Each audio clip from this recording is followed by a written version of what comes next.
Hello friend, જય શ્રી કૃષ્ણ, સીતારામ. સાંજ પડે અને ભૂખ લાગે અને ફટાફટ બની જાય અને રોટલી સાથે ખાઈ શકાય એવી આપણે કંઈક ચાટ બનાવીએ જે નાના બાળકો પણ ખાઈ લે અને આપણે પણ એમને ખાઈ શકીએ. તો ચાલો એ બનાવીએ. તો એના માટે ખાલી 4 જ વસ્તુ જોશે.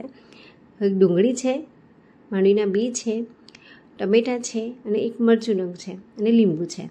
તો આ બધું આપણે ઝીણું ઝીણું સમારી લેવાનું છે. પછી એને એક બાઉલમાં આપણે બધું એડ કરી દેવાનું છે. બનાવતા પણ વાર નથી લાગતી અને ટેસ્ટ પણ ખૂબ જ સારો આવે છે. અને એમાં આપણે સ્વાદ અનુસાર લાલ મરચું પાવડર, ધાણા જીરું, તે બધા મસાલા એડ કરવાના છે અને સ્વાદ અનુસાર મીઠું એડ કરવાનું છે. ત્યાર પછી એક કઢાઈ લઈશું અને તેમાં આપણે થોડુંક તેલ ગરમ કરવા મૂકી દઈશું. તે પછી એમાં આપણે રાઈ, જીરું અને હિંગ એ પણ એમાં નાખવાનું છે. તો તેલ આવી ગયું છે તો આપણે એ બધા નાખી દઈશું.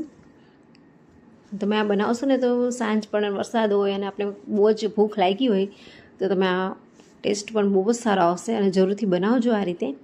તો હવે આપણે આ વઘારેમાં નાખી દીધો છે અને એમાં થોડુંક ઉપરથી લીંબુ એડ કરી દઈશું. રસ એડ કરી દીધો છે. હવે આપણે એકદમ સારી રીતે મિક્સ કરી લઈશું.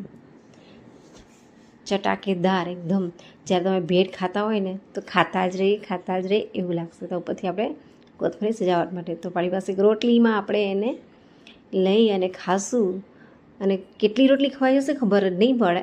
તો તમે પણ બનાવજો. જો તમને મારી રેસીપી ગમી હોય તો લાઈક કરજો, શેર કરજો અને સબસ્ક્રાઈબ કરવાનું ના ભૂલતા. આપણે મળીશું નવી રેસીપી સાથે. ત્યાં સુધી આવજો.